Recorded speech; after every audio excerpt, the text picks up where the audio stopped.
34. Suara hati. Jauh di dalam hatinya, Raya sebenarnya tidak pernah ingin menyakiti istri siapapun dan perempuan manapun.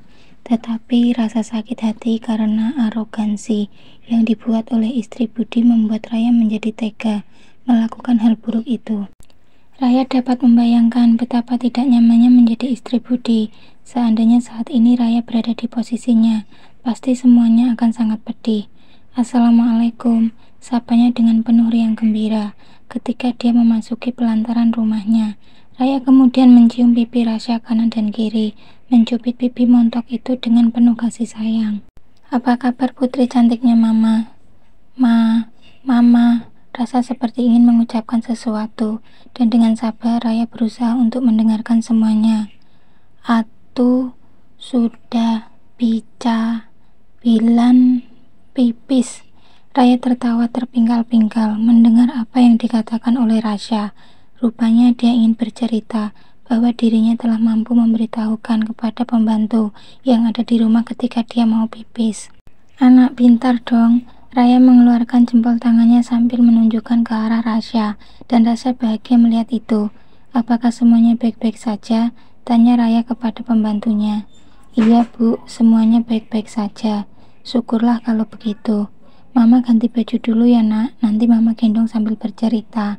Rasya menganggukkan kepalanya sambil tertawa. Raya kemudian memasuki rumahnya hendak mengganti pakaiannya. Tadi sebelum dia tiba di rumah, dia merasakan kepenatan dan juga keletihan yang luar biasa. Namun setibanya di rumah mereka, keletihan kepenatan itu entah mengapa menghilang begitu saja.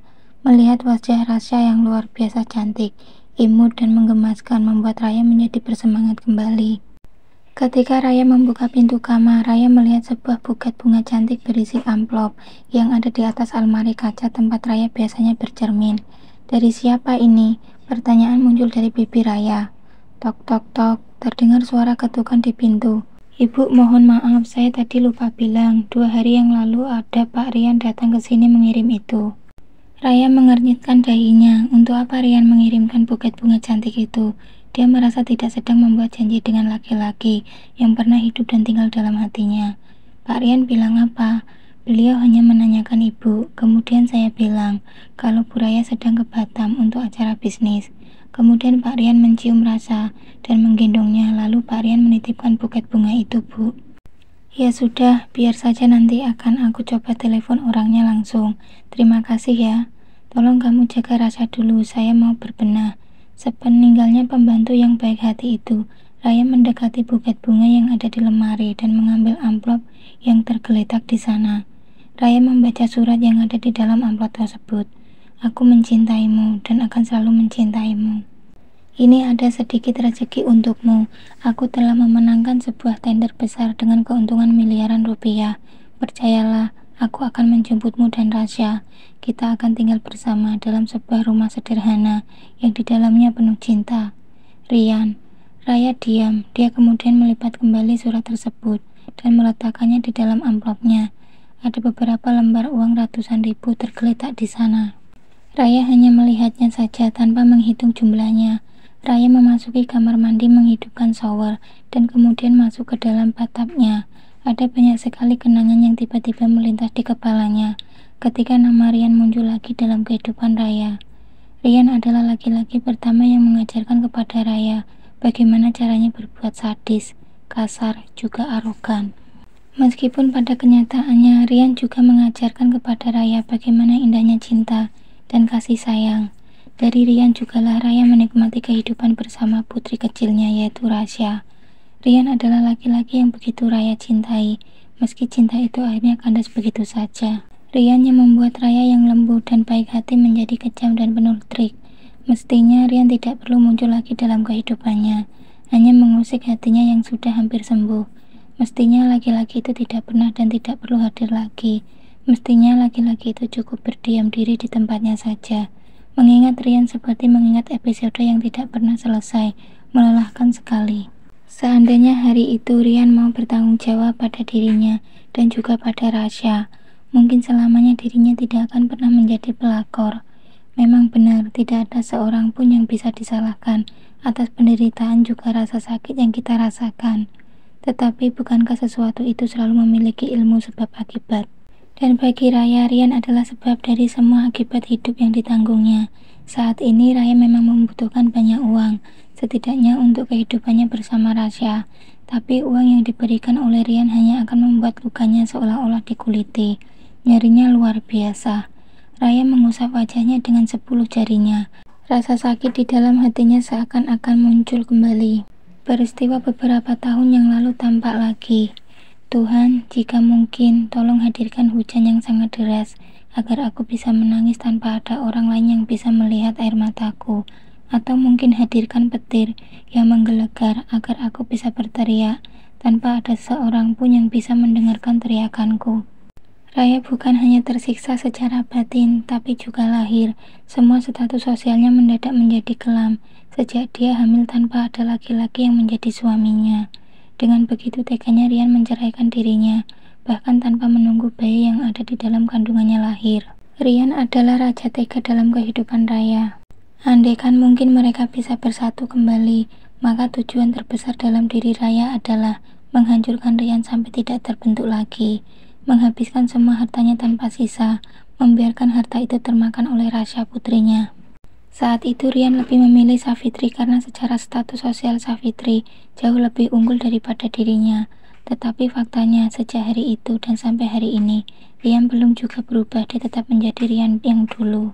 Kekayaannya juga tetap tidak bertambah, mobilnya juga tetap tidak berubah, dan dia pun juga tetap tidak memiliki keturunan bersama Savitri. Sangat wajar jika saat ini Rasya menjadi satu-satunya tujuan dalam kehidupan Rian. Usia Rian sudah hampir purna dan hanya Rasya satu-satunya keturunan yang dia punya. Jika kamu memang ingin kembali kepadaku dan bersama Rasya, maka kamu harus meninggalkan Savitri. Desis Raya masih di dalam bak mandinya. Jika kamu tidak pernah meninggalkan Savitri, maka jangan pernah bermimpi untuk hidup bersama Rasya. Itu adalah kalimat pembuka yang akan Raya berikan kepada Rian jika suatu ketika Rian datang dan memintanya untuk kembali menjadi istrinya. Savitri harus hancur seperti juga dirinya telah menghancurkan aku dulu. Raya tersenyum puas. Sebentar lagi dunia akan ada dalam genggamanku, begitu bisiknya masih lirih. Bab 35. Menapaki hari sendiri. Hari ini aku ingin bertemu denganmu. Apakah kamu bisa? Tulis pesan yang masuk ke dalam perbincangan pribadi Raya via WhatsApp. Pesan itu dikirimkan oleh Rian kepada Raya. Untuk apa? Aku ingin berbincang. Aku sedang tidak ingin kemana-mana. Kalau begitu, aku saja yang kesana ya. Tidak usah, aku juga sedang tidak ingin bertemu dengan siapapun. Apakah ini sebab bertanda bahwa kamu telah memiliki laki-laki lain yang akan mendampingimu? Aku tidak punya kewajiban untuk menjawabkan. Entah mengapa, Raya merasa tidak nyaman berbincang dengan Rian sejak hari itu.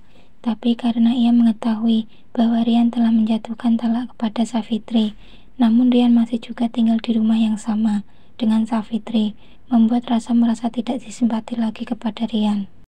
Di dalam hati Raya, Rian tak lebih dari seorang pengemis yang tidak pernah mampu berdiri sendiri. Jika memang saat itu dia bertekad bulat untuk mentalak Savitri, mestinya dia berani keluar dari rumah itu, bukan malah tinggal satu atap hanya demi harga diri dan nama baik. Bukankah seorang laki-laki itu selalu mampu mengatasi semua permasalahan yang datang kepadanya? Bukankah seorang laki-laki itu diberikan kelebihan oleh Tuhan dibanding perempuan? Bukankah seorang laki-laki itu berkewajiban untuk memberikan ketentraman? Lalu mengapa Rian masih juga berada di rumah tersebut? Padahal jelas antara Rian dan Savitri sudah tidak terikat hubungan suami istri. Alasannya sepele, hanya demi menjaga nama baik di depan keluarga. Lucu dan memuakkan. Lalu sekarang Rian datang lagi kepada Raya. Untuk apa? Apakah hanya sekedar untuk memuaskan keinginannya saja? Raya menjadi semakin tidak memiliki hati kepada Rian, dan Raya juga sepertinya tidak ingin membuka kesempatan kepada Rian untuk berbincang dengan dirinya. Rai, panggil Rian masih dalam perbincangan WhatsApp mereka. Apa? Bagaimana? Apakah kamu memberikan aku kesempatan untuk datang dan berbincang denganmu? Tidak, tulis Raya dengan jelas. Apakah kamu tidak ingin menjelaskan alasannya? Tidak, tulis Raya lagi. Begitulah sejatinya perempuan. Jika dia sudah terluka, maka dia tidak akan memberikan tempat kepada seseorang yang telah melukainya apapun alasannya. Perempuan akan mampu memaafkan berulang-ulang ketika orang yang kita cintai melakukan sebuah kesalahan. Tetapi ketika hati yang sudah terluka, maka diam dan meninggalkan adalah hal yang sering dilakukan oleh kebanyakan perempuan, termasuk juga Raya. Aku telah punya uang banyak, Rai. Aku akan bisa menghidupimu. Aku akan bisa menafkahimu. Kita akan bisa membesarkan Rasya dengan bahagia. Aku tidak akan meminta belas kasih kepada siapapun. Tulisan itu Raya baca berulang-ulang, lalu dia menghempaskan ponselnya begitu saja. Raya bangkit dari ranjangnya. Dia meninggalkan kamarnya menuju ruang tengah, tempat dua orang pembantunya sedang menggoda Rasya. Saat ini yang Raya butuhkan adalah ketenangan juga keceriaan. Sepertinya Raya ingin beristirahat dari berkejaran memperebutkan laki-laki yang tidak jelas. Apa yang terjadi di Batam kemarin sudah cukup menjadi pelajaran bagi dirinya. Halo anak mama, ucap Raya kepada Rasya. Lagi ngomongin apa nih? Ini Bu Raya, Mbak Marni katanya mau menikah lagi. Oh ya, bagus itu. Menikah dengan siapa? Pilihannya ada dua, Bu. Dua, banyak sekali. Lalu yang kamu sukai siapa?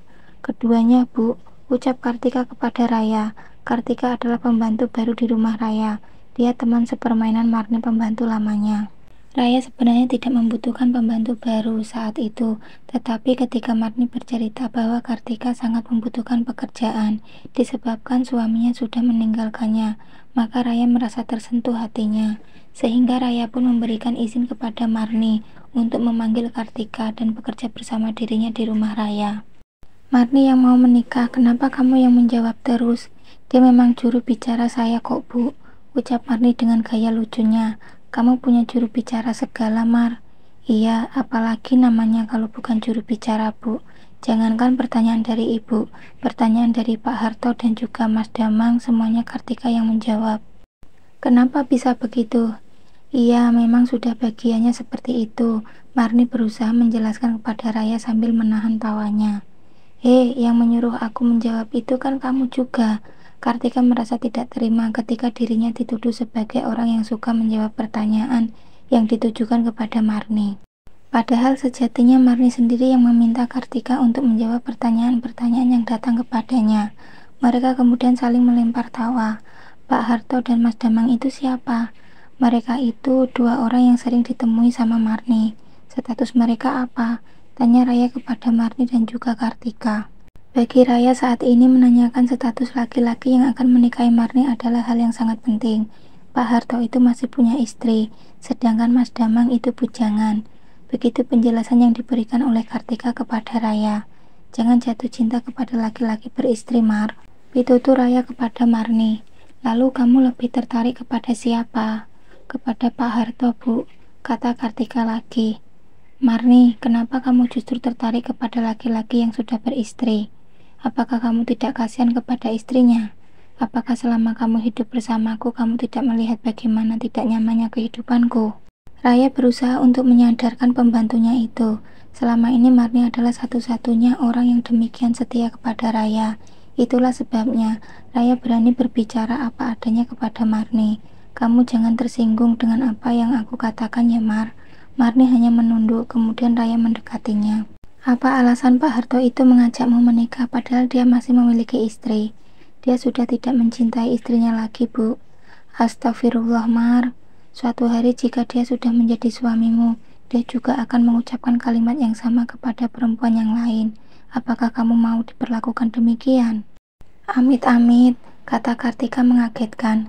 Saya dari awal sudah menasehatinya, tapi Marni tetap saja pada pendiriannya.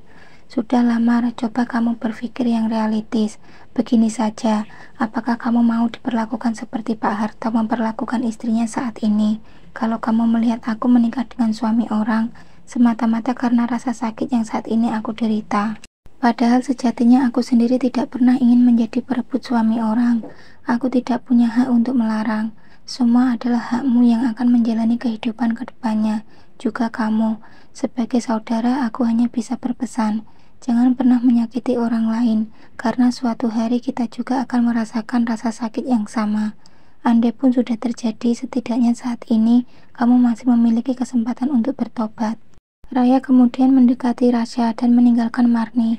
Dia berbincang-bincang dengan sangat bahagia bersama putri kecilnya itu. Meskipun kalimat-kalimat yang keluar dari bibir putri kecilnya tidak begitu jelas dan susah untuk dimengerti, tapi Raya merasa bahagia. Dia merasa menikmati menapaki jalan sendiri tanpa siapapun saat ini. Bahkan kehadiran Rian pun telah ditolak oleh Raya. Saat ini Raya hanya ingin bermesraan bersama putrinya, tidak dengan yang lain.